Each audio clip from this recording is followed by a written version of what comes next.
రైతులకు ఎలాంటి ఇబ్బందులు కలగకుండా సాఫీగా వరి ధాన్యం కొనుగోలు ప్రక్రియ పూర్తయ్యేలా అధికారులు అంకిత భావంతో కృషి చేయాలని మంత్రి ఉత్తమ్ కుమార్ రెడ్డి అన్నారు. మంత్రి ఉత్తమ్ కుమార్ రెడ్డి సిఎస్ రామకృష్ణరావుతో కలిసి వరి ధాన్యం కొనుగోలుపై జిల్లా కలెక్టర్లతో మీడియా కాన్ఫరెన్స్ నిర్వహించారు. రైతులకు ఎలాంటి ఇబ్బందులు కలగకుండా ధాన్యం సేకరణ సాఫీగా చేపట్టాలన్నారు.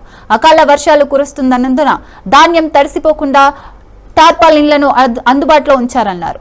అవసరమైన అన్ని సౌకర్యాలు కల్పిస్తూ కొనుగోలు చేసిన ధాన్యాన్ని వాహనాల్లో లోడింగ్ చేసి ఎప్పటికప్పుడు మిల్లులకు తరలించాలని సూచించారు.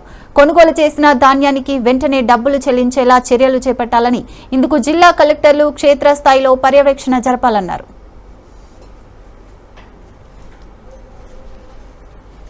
విద్యార్థుల శారీరక మానసిక ఆరోగ్యానికి ఆటలు ఎంతో దోహదపడతాయని కేంద్ర మంత్రి కిషన్ రెడ్డి అన్నారు. హైదరాబాద్ గాంధీనగర్ లో అండర్-14 క్రికెట్ టోర్నమెంట్ ప్రారంభించారు. హైదరాబాద్ లో ప్లే గ్రౌండ్ల కొరత తీవ్రమైందన్నారు. విద్యా సంస్థలు కూడా ఆటలకు ప్రాధాన్యత ఇవ్వకుండా కేవలం చదువుపై మాత్రమే దృష్టి పెడుతున్నారన్నారు.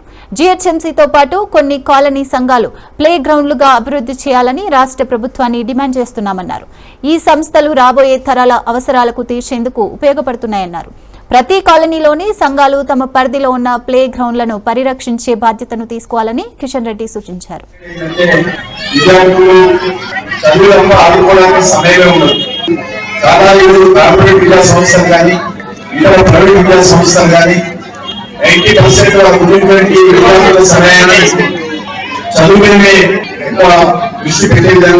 వాళ్ళు నిర్వహిస్తూ ఉంటారు.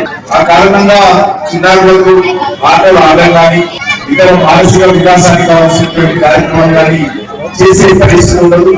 వాళ్ళు ఒకవేళ అనుకున్నామన్నా కూడా హైదరాబాద్ నగరంలో ప్లే గ్రౌండ్స్ కూడా లేవు, చాలా తక్కువ ప్లే గ్రౌండ్స్. ఈ కారణంగా కూడా విద్యా సంస్థలో ప్లే గ్రౌండ్స్ దాని కారణంగా విద్యార్థులు కూడా చాలా మంది ఆడుకోవడానికి కూడా మరి అవకాశం లేని కారణంగా నిరాశ నిస్పృహలు. అలాంటి వారికి కనీసము ఈ వేసవిలోనైనా ఈ యొక్క స్పోర్ట్స్ కాంపిటీషన్ లేకపోతే క్యాంప్స్ నిర్వహించడం అనేటువంటిది చాలా అవసరం. కాబట్టి అందరం కూడా ఖాళీలో ఉన్నటువంటి వాళ్ళు, బస్తీలో ఉన్నటువంటి వాళ్ళు, అధికారులు అనధికారులు ఈ వేసవి సమయంలో ఈ రకమైనటువంటి స్పోర్ట్స్ కాంపిటీషన్స్ కానీ లేకపోతే క్యాంప్స్ కానీ నిర్వహించాల్సినటువంటి అవసరం ఉంది. దీనిపైన బస్తీ అసోసియేషన్స్, ఖాళీ అసోసియేషన్ లిబరల్ గా ఆలోచన చేసి వారికి అవకాశాన్ని కల్పించాల్సినటువంటి అవసరం ఉంది. సెలవుల సందర్భంగా మనం తెలంగాణ మంత్రి కొండా సురేఖ ఓ అభివృద్ధి కార్యక్రమంలో చేసిన వ్యాఖ్యలు కలకలం సృష్టించాయి. వరంగల్లోని కృష్ణా కాలనీలో బాలికల జూనియర్ కళాశాల భవన నిర్మాణానికి అరబిందో ఫార్మా కంపెనీ కార్పొరేట్ సామాజిక బాధ్యత కింద 4.5 కోట్లతో భవనం నిర్మించేందుకు ముందుకు వచ్చిందని తెలిపారు. క్లియరెన్స్ కోసం మంత్రుల వద్దకు కొన్ని ఫైల్స్ వస్తుంటాయి. మామూలుగా మంత్రులు అలాంటి ఫైల్స్ వచ్చినప్పుడు డబ్బులు తీసుకుని క్లియరెన్స్ ఇస్తుంటారు. మేం మాత్రం మాకు నయా పైసా ఇవ్వాల్సిన అవసరం లేదు. సామాజిక బాధ్యతగా స్కూల్ను అభివృద్ధి చేయాలని కోరామని ఆమె వ్యాఖ్యానించడం వివాదాస్పదమైంది. తన వ్యాఖ్యలు కలకలం సృష్టించడంతో కొండా సురేఖ వివరణ ఇచ్చారు. బీఆర్ఎస్ ప్రభుత్వంలో పనిచేసిన మంత్రులను ఉద్దేశించి తాను చేసిన వ్యాఖ్యలను వక్రీకరించారన్నారు. ఇలా తప్పుడు ప్రచారం చేయడం సరికాదని మంత్రి అన్నారు. ఏ పనికైనా అప్పటి మంత్రులు డబ్బులు తీసుకునేవారని ఆయన వివరించారు. వాస్తవాలు బయటకు తీయాల్సిన అవసరం ఉన్నది. మీరు పర్సంటేజీలు తీసుకున్నారు, మీరు పర్సంటేజీలు లేని పనులు చేయలేదు. మీరు సెలెక్టెడ్ ఫైల్స్ మాత్రమే మీరు తీసుకొచ్చి మీరు సంతకాలు పెట్టారు. ఈ రోజు నేను ఒక్కటే అడుగుతా ఉన్నా, అంటే వాళ్ళకి డబ్బులు వచ్చే పర్సంటేజ్లు వచ్చే పెద్ద పెద్ద పనులను తీసుకొని ఈరోజు కోట్ల రూపాయలు వాళ్ళు దండుకొని ఈరోజు కోటీశ్వర్లై ట్రోలింగ్ చేయడం చాలా బాధాకరం. వెంటనే దాన్ని ఆపాల్సిన అవసరం ఉన్నది. లేకపోతే నేను సైబర్ క్రైమ్ వాళ్ళకి తప్పకుండా నేను కంప్లైంట్ ఇస్తాను. ఇది ఎట్లంటే తొండముదిరి ఊసర వెళ్ళి అయినట్టుగా ఈ టీఆర్ఎస్ ట్రోల్స్ ఏవైతే ఉన్నాయో, టీఆర్ఎస్ పేడ్ బ్యాచ్ ఏదైతే ఉందో వాళ్ళు మరీ దారుణంగా, కనీసం వాళ్ళు మనుషుల పశువులా కూడా అర్థం కానటువంటి పరిస్థితిలో వాళ్ళు ఉన్నారు. కాళేశ్వరంలో పర్సంటేజీలు తీసుకున్నారు, మేడిగడ్డలో మూలుగుతున్న నక్కపై తాటి పండ్లు పడ్డట్లయింది హైదరాబాద్ వాసుల పరిస్థితి. అసలే హైదరాబాద్ లో ఏది కొన్నా వందలు వేలు మటాష్ అవుతున్నాయి. అడుగు తీసి అడుగు వేయాలంటే పైసలు ఉండాల్సిందే. హైదరాబాద్ లో ప్రయాణికులు గమ్యానికి చేరుకునేందుకు ముందుగా ఎంచుకునేది మెట్రో. సులభంగా అనుకున్న సమయానికి గమ్యానికి రీచ్ అవుతామనే నమ్మకం ఉంటుంది. ఇప్పుడిప్పుడే ధరల విషయంలో ప్రయాణికులు ధైర్యం చేసి మెట్రో ఎక్కుతున్నారు. కానీ ఇదే సమయంలో మెట్రో ఛార్జీలు పెంచి ప్రయాణికులకు షాక్ ఇచ్చింది. 20% ధరలు పెంచి సంచలన నిర్ణయం తీసుకుంది. పెరిగిన ధరలు రేపటి నుంచి అమల్లోకి రానున్నాయి.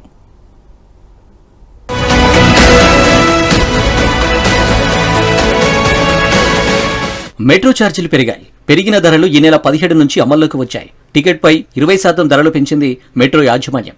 కేవలం ఛార్జీలు మాత్రమే కాదు, దూరాన్ని కుదించి స్లాబ్లను మార్చింది. దీంతో మధ్య స్లాబుల్లో ఉన్నవారికి ఛార్జీల మోత అధికంగా ఉంటుంది. కనిష్ట ఛార్జీ 10 నుంచి 12 రూపాయలకు పెరిగింది. గరిష్టంగా 60 నుంచి 75 రూపాయలకు పెంచింది మెట్రో యాజమాన్యం.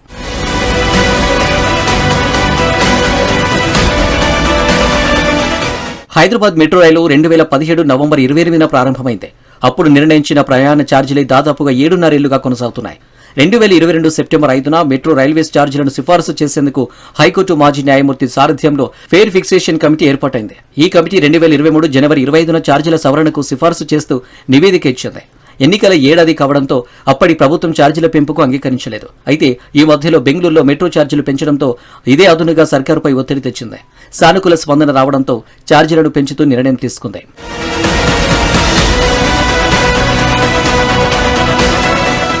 ఛార్జీల పరంగా 10 స్లాబులు ఉన్నాయి.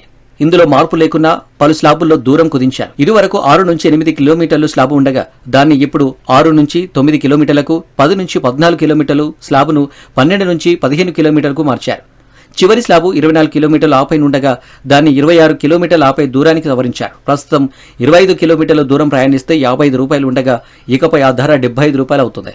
ఏకంగా 36% అదనపు భారం పడుతుంది. 10 కిలోమీటర్ల దూరానికి ఇప్పుడు 35 రూపాయలు కాగా సవరించిన ఛార్జీలతో 50 రూపాయలకి చేరింది. పెంపు భారం 42%గా ఉంది.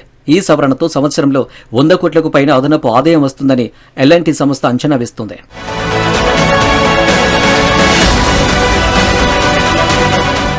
అయితే ఇప్పటి వరకు మెట్రోలో రోజుకు 4.5 లక్షల మంది ప్రయాణిస్తుంటారు. ఇక వారాంతం అయితే 5 లక్షలు దాటుతుందని అధికారులు వెల్లడించారు. ప్రస్తుతం రోజుల్లో సుమారు 1200 సర్వీసులు నడుస్తున్నాయని అంచనా. పెంచిన ధరలతో సంవత్సరానికి 150 నుంచి 170 కోట్ల ఆదాయం పెరుగుతుందని అధికారులు అంచనా వేస్తున్నారు.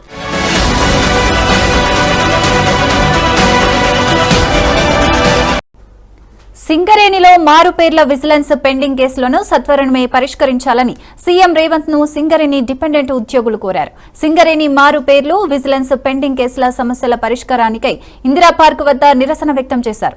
తమ తండ్రుల సర్వీస్ అయిపోయిన తర్వాత తమను చేర్చుకోవాలని అడిగితే విజిలెన్స్ పేరుతో ఉద్యోగాలు ఇవ్వడం లేదని ఆవేదన వ్యక్తం చేశారు. ఇండిపెండెంట్ ఉద్యోగస్తులు 1200 మంది అప్లై చేసుకోగా ఇప్పటి వరకు ఎలాంటి చర్యలు తీసుకోకుండా కమిటీల పేరుతో కాలయాపన చేస్తున్నారని మండిపడ్డారు. ఇకనైనా రాష్ట్ర ప్రభుత్వం చొరవ తీసుకుని పెండింగ్ ఉద్యోగస్తులకు ఉద్యోగాలు కల్పించాలని కోరారు. లేదంటే పెద్ద ఎత్తున ఆందోళనలు చేపడతామని హెచ్చరించారు. సింగరేణిలో గత ఎన్నో సంవత్సరాల నుంచి మేము ఈ యొక్క మారుపేరు మరియు విజిలెన్స్ పెండింగ్ కేసుల సమస్యల పైన మేము ఇబ్బంది పడుతున్నామని చెప్పేసి ప్రతి ఒక్క ఇప్పుడున్నటువంటి రాష్ట్ర ప్రభుత్వంలో ఏదైతే కాంగ్రెస్ పార్టీలో ఉన్నటువంటి ఎమ్మెల్యేలకు, ఎంపీలకు ప్రతి ఒక్కరు కూడా మా యొక్క బాధను తెలియజేసుకున్నాం. అలాగే ఏదైతే మా సంస్థ సీఎండి బలరాం సార్ గారి దగ్గరికి కూడా వెళ్ళి, సార్ మేము ఈ విధంగా బాధపడుతున్నాం, ఒకనాడు మా తండ్రులు చేసినటువంటి పనినే మేము ఈరోజు అడుగుతున్నాము. ఆ రోజు బాయిలకు దిగి ఎవరు కూడా పని చేయనటువంటి రోజులల్లా వీళ్ళు మాత్రమే దిగి ఆ రోజు మీరు ఎంతో కూలీ ఇస్తానంటే 20 రూపాయల చొప్పున 30 రూపాయల చొప్పున అని ఆ రోజు భయపడి, లోపల చావుకు భయపడి, ఆ ఒక చీకటికి భయపడి ఎవరు కూడా పని చేయని రోజులల్లా మీరు మాత్రమే ఆ రోజు వీళ్ళు లోపలికి వెళ్ళి చచ్చిపోయినా పర్వాలేదని చెప్పేసి, ఎందుకంటే సంబంధించిన ఊర్లలోకి వెళ్ళి వచ్చి ఆ ఇంటి పేరు అడిగితే ఆ ఇంటి పేరు వాళ్ళు ఇక్కడ లేరని చెప్పేసి చెప్పినటువంటి గొప్ప ఘనత ఈరోజు సింగరేణి సంస్థగా ఈరోజు మీరు తెలియజేసుకుంటున్నారు. సార్ దయచేసి ఆ రోజు మీరు ఆ విధంగానే మా తల్లిదండ్రులను ఏదైతే మా తండ్రి లోపలికి వెళ్తే బతుకోడా అన్న రోజున ఇంటి పేరు మార్చిందే మీరు. మళ్ళీ ఈ రోజు అదే ఇంటి పేరుతో ఆయన 30 సంవత్సరాలు ఏదైతే పాస్పోర్ట్ పెట్టుకుని అక్కడికి వస్తే ఆధార్ కార్డు ఈ రోజులలో వచ్చింది. ఆ రోజులలో ఆధార్ కార్డు ఎక్కడిది సార్? దరఖాస్తు మాకు మేము పెట్టుకుంటే మమ్మల్ని 30 తిప్పలు పెట్టి ఇప్పుడు దగ్గర 6 సంవత్సరాలు 7 సంవత్సరాలు మా యొక్క వయసులో అయిపోతున్నాయి. ఎందుకు ఇంత దుర్మార్గంగా ప్రవర్తిస్తున్నారు సార్? మే 16 తారీఖున మేము ఏదైతే ముందుగానే చెప్పినామో మా సమస్యను మీరు పరిష్కరించకపోతే ఇంకా తీవ్రంగా మారుతుందని చెప్పినాం. ఈ రోజు అదే వేదికగా ఇందిరా పార్క్ ఎంచుకోవడం జరిగింది. ఇక్కడికి వచ్చి చేసినా కూడా మీరు ఎవరు సాయంత్రం వరకు కూడా ఎవరు కూడా మాకు రెస్పాన్స్ అనే సింగరేణి సంస్థ నుంచి కానీ ప్రభుత్వం నుంచి మాకు ఎటువంటిది ఏం లేకపోతే బిచ్చం ఎత్తుకోవడానికి మేము రెడీ ఉన్నాం. ప్లేటు గ్లాసు పెట్టుకుని ట్యాంక్ బండి దగ్గర మేము బిచ్చం ఎత్తుకుంటాం. దాన్ని కూడా తందామని చూసేది ఉంటే మేము ఖచ్చితంగా మేము మెడల్ పడతామని కూడా చెప్తున్నాం. కేంద్ర ప్రభుత్వం ఖగార్ అనే ఆపరేషన్ పేరు మీద ఛత్తీస్గఢ్ లో యువకులను గిరిజనులను ఊచకోత కోస్తున్నారని ఎమ్మెల్సీ ప్రొఫెసర్ కోదండరాం మండిపడ్డారు. ఉస్మానియా యూనివర్సిటీలో విద్యార్థి సంఘాలు, పరిశోధక విద్యార్థులు ఏర్పాటు చేసిన శాంతి చర్చల మేధో స్పందన అనే అంశంపై సమావేశం నిర్వహించారు. ఈ సమావేశంలో ఎమ్మెల్సీ కోదండరాం, ప్రొఫెసర్ హరగోపాల్, మాజీ జస్టిస్ చంద్రకుమార్లు పాల్గొన్నారు. ఆపరేషన్ ఖగార్ వెంటనే ఆపేసి మావోయిస్టుల విజ్ఞప్తి మేరకు చర్చలకు ఆహ్వానించాలన్నారు. బలగాలున్నాయని అందరినీ చంపుకుంటూ పోతే ప్రజాస్వామ్యం అనిపించుకోదని అభిప్రాయపడ్డారు. రాజ్యాంగాన్ని కాపాడతామని చెప్పి అధికారంలోకి వచ్చిన వారు చట్టాన్ని అమలు చేయలేకపోతున్నారన్నారు. ఇప్పటికైనా ప్రభుత్వం ఆపరేషన్ ఖగార్ ను నిలిపివేయాలన్నారు. తక్షణమే కేంద్ర ప్రభుత్వం అక్కడి రాష్ట్ర ప్రభుత్వం నిలిపివేసి మరి మావోయిస్టులు కూడా చర్చను కోరుకుంటున్నారు కాబట్టి చర్చలు జరిపి శాంతియుతంగా పరిష్కరించాలని చెప్పి కోరుకుంటున్నారు. ఏ దేశమైనా అంతర్జాతీయ స్థాయిలో ఇతర దేశాలకు యుద్ధాలు దిగినప్పుడు కూడా నియమాలను పాటించాల్సి ఉంటుంది. ఆ నియమాలను పక్కన పెట్టి ఇష్టానుసారంగా అక్కడ అంతర్జాతీయంగా కూడా వ్యవహరించడానికి వీల్లేదు. అటువంటిది అంతరంగికమైన సమూహాలతో సమస్యలు వచ్చినప్పుడు ఏ ప్రభుత్వమైనా చట్ట పరిధిలోకి లోబడే వ్యవహరించాలి. చట్టాన్ని ఉల్లంఘించి వ్యవహరించడానికి వీల్లేదు. రాజ్యాంగానికి లోబడి మన దగ్గర ఉన్న క్రిమినల్ న్యాయ వ్యవస్థ చట్టాలకు వాటికి లోబడి వ్యవహరించాలి. వీటిని కాదని బేఖాతరు చేస్తూ వ్యవహరించడానికి వీల్లేదు. ఈ చట్టాలు పౌరులను చంపే అధికారం ప్రభుత్వ యంత్రాంగానికి ఇవ్వటం లేదు. మాట్లాడతామని అన్నప్పుడు తప్పనిసరిగా వాళ్ళతో మాట్లాడటమే ప్రభుత్వం మీద ఒక చట్టపరంగా ఉన్నటువంటి బాధ్యత. ఈ బాధ్యతను ప్రభుత్వం నిర్వర్తించాలి. అవతల మావోయిస్టులు కూడా చర్చ చేయమని కోరుతున్నారు కాబట్టి తప్పనిసరిగా చర్చలు జరపాలి. ఈ సమస్యను పరిష్కరించాలి శాంతియుతంగా. ఏ రకమైన హింసాయుత మార్గాన్ని ప్రభుత్వం ఎంచుకోవటం అసలు సమంజసం కాదు, చట్టం అంగీకరించదు. కాబట్టి ప్రభుత్వానికి ఏబీవీపీ ఉస్మానియా యూనివర్సిటీ శాఖ ఆధ్వర్యంలో ఆపరేషన్ ఖగార్ ను కొనసాగించి మావోయిస్టులను ఏరిపారేయాలని ఓయూలో ప్లకార్డులతో ర్యాలీ నిర్వహించారు. దేశానికి వ్యతిరేకంగా, ప్రజాస్వామ్యానికి వ్యతిరేకంగా, ప్రజాస్వామ్యబద్దంగా ఏర్పడ్డ ప్రభుత్వానికి వ్యతిరేకంగా అడవుల్లో తుపాకీ పట్టుకుని రక్తపాతాన్ని సృష్టిస్తున్న మావోయిస్టులకు ఈ దేశంలో ఉండే హక్కు లేదని ఏబీవీపీ విద్యార్థి నాయకుడు పృథ్వీ అన్నారు. ఈ దేశం గాలి పీల్చే హక్కు లేదన్నారు.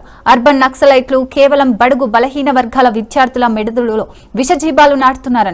వారికి తుపాకులు ఇచ్చి అడవులకు పంపుతున్నారు. వాళ్ల బిడ్డలను మాత్రం అమెరికాకు, లండన్ కు పంపుతూ ఏసీల్లో రాజభోగాలు అనుభవిస్తుంటే పేద విద్యార్థులు మాత్రం గన్ను పట్టుకుని అడవుల్లోకి వెళ్లి శవాలుగా మారుతున్నారని ఆవేదన వ్యక్తం చేశారు. దానికి తోడు కొంతమంది పేద విద్యార్థులు పోలీసు జాబ్లకు సెలెక్ట్ అయ్యి మావోయిస్టుల చేతిలో చనిపోతున్నారు. కాబట్టి కేంద్ర ప్రభుత్వం ఖగార్ ను కొనసాగించి దేశంలో శాంతిని నెలకొల్పి మావోయిస్టు విముక్త భారత్ ను చేయాలన్నారు. ఆపరేషన్ ఖగార్ ను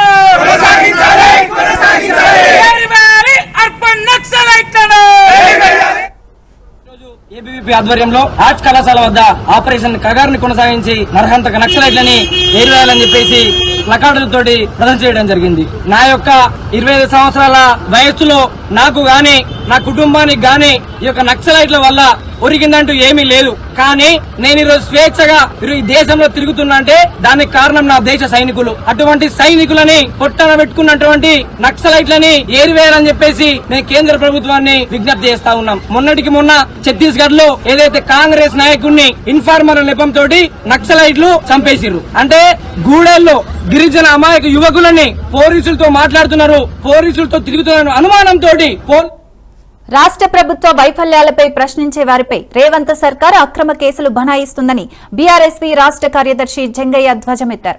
ఓయూలో అక్రమ కేసులపై నిరసన వ్యక్తం చేశారు. అక్రమ కేసులు పెట్టి భయభ్రాంతులకు గురి చేస్తున్నారని ఫైర్ అయ్యారు. ఎన్ని కేసులు పెట్టినా భయపడేది లేదని తేల్చి చెప్పారు. హామీలు నెరవేర్చే వరకు తాము ప్రభుత్వాన్ని ప్రశ్నిస్తామన్నారు. మహిళలకు తులం బంగారం ఇస్తా అని చెప్పి, అదేవిధంగా రైతులకు రుణమాఫీ ఇస్తామని చెప్పి, అదేవిధంగా ఇంకోటి ఏంటంటే ప్రజలకు అన్ని రకాలుగా అడ్డమైన హామీలు ఇచ్చి నెరవేర్చక ఈరోజు ప్రజల తరపున, విద్యార్థుల తరపున మేము పోరాటాలు చేస్తూ ఉంటే ఈరోజు 2 లక్షల ఉద్యోగాలు ఇక్కడ పోయినాయి. మీరు ఇస్తున్న తులం బంగారం ఇక్కడ పోయింది. మీరు ఇస్తున్నటువంటి మహిళకి 2500 రూపాయలు ఇక్కడ పోయినాయి. మీరు హైడ్రా పేరుతో ఈరోజు నిరుపేద మధ్యతరగతి కుటుంబాల యొక్క ఇళ్లను కూలుపుతుంటే ఎందుకు కూలుపుస్తున్నారో అని మేము ఈరోజు ఎక్కడెక్కడ ప్రశ్నిస్తా ఉంటే ఈరోజు మా మీద అక్రమ కేసులు పెట్టి ఈరోజు సతాయిస్తున్నటువంటి ప్రభుత్వం ఏదంటే కాంగ్రెస్ పార్టీ. ఈరోజు సిసిఎస్ నుంచి ఈరోజు మా మీద అక్రమ కేసులు పెట్టి ఈరోజు మమ్మల్ని భయాందోళనకు గురి చేసినా కానీ ఎటువంటి భయపడమని గుర్తుపెట్టుకో రేవంత్ రెడ్డి. నీవు ఇస్తున్నటువంటి 6 గ్యారెంటీలు అమలు అయ్యే వరకు, నీవు ఇస్తున్నటువంటి విద్యార్థులకు 2 లక్షల ఉద్యోగాలు అమలు అయ్యే వరకు. రంగారెడ్డి జిల్లా షాద్నగర్లో 2 రోజులుగా కురుస్తున్న అకాల వర్షంతో రైతులు పండించిన వరి ధాన్యం తడిసిపోయింది. రైతులు వరి ధాన్యాన్ని ట్రాక్టర్లలో తీసుకువచ్చి మార్కెట్ యార్డు ఆవరణలో ఆరబెట్టారు. ఆరుగాలం పండించిన పంటకు ప్రభుత్వం 2300 ధర ప్రకటించడంతో కొనుగోలు లేక మార్కెట్ యార్డులోనే ధాన్యం పెరిగిపోయింది. అది కాస్త వర్షం పాలు కావడంతో ఎక్కడి ధాన్యం అక్కడే తడిచి ముద్దైంది. దీంతో రైతులకు 1800 నుంచి 1600 రూపాయలు కూడా ట్రేడ్ లైసెన్సుదారులు మద్దతు ధర ప్రకటించడం లేదని ఆవేదన వ్యక్తం చేస్తున్నారు.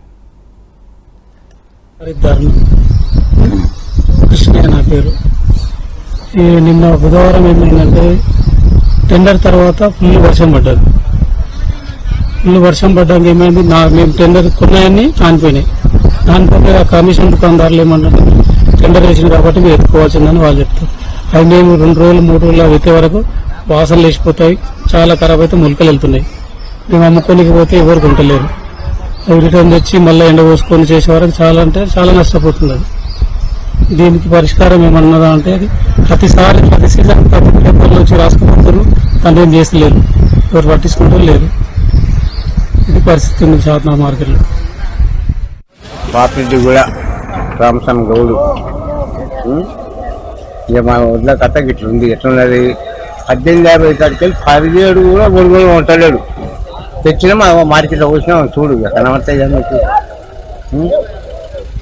ఏం చేయాలి, మేము ఎట్లా చేయాలి? ఇప్పుడు అప్పు ఎట్లా కట్టాలి, మేము ఏం తినాలి? తెచ్చినాం నాకు 50 వీటిని 2 ఎకరాలకు 3 ఎకరాలకు అప్పు కట్టాలంటే ఎట్లా కట్టాలి? ఇంకా మద్దతు ఇంతకుముందు ఎట్లుంటుండే? ఇంతకుముందు 3300 దాకా ఉండే, అది పోయింది. 2300 పోయినాయి. ఇప్పుడు 16 కూడా వదలలేదు. ఏం చేస్తాం మనం? అవును, మనకు ఏంటి చూడు, తెలంగాణ కూడా ఎట్లా నాశనం అయిపోయాయి. ఇట్లా బాయ్ ఇప్పుడు మాకు ఏమి రూపాయలు వస్తాయి, ఏమి వస్తాడు? తెలంగాణ కూడా సగం పోయినాయి. సగం చేస్తే మాకు అవి కూడా కొంచెం లేవు. మళ్ళీ ఎక్కపోవాలన్నా దీనికి వేసుకోవాలన్నా ఇంత వేసుకోవాలి. చూద్దాం, రోజు మళ్ళీ ఎక్కపోతాం. అది మాది కిషనార్ విలేజ్. మాకు ఇంతకుముందు గవర్నమెంట్లో 2600, 2700, 2900 వరకు ఒడ్లు పోయినాయి. 3000 దాటినాయి, 10,000 పచ్చళ్ళు. ఇప్పుడు మాత్రం 1600కు 1700కు అది బలవంతం మీద మనం కొంటున్నారు పచ్చి వడ్లను. మాకు ఎండబెట్టడానికి లేబర్ లేక, మొదటి లేక మేము మార్కెట్కి తీసుకురావాల్సి వస్తుంది. మాకు ఈ మద్దతు ధర సరిగ్గా ఇవ్వట్లేదు. దయచేసి గవర్నమెంట్ ఈ విషయంలో పట్టించుకోవాల్సిందిగా కోరుతున్నాం.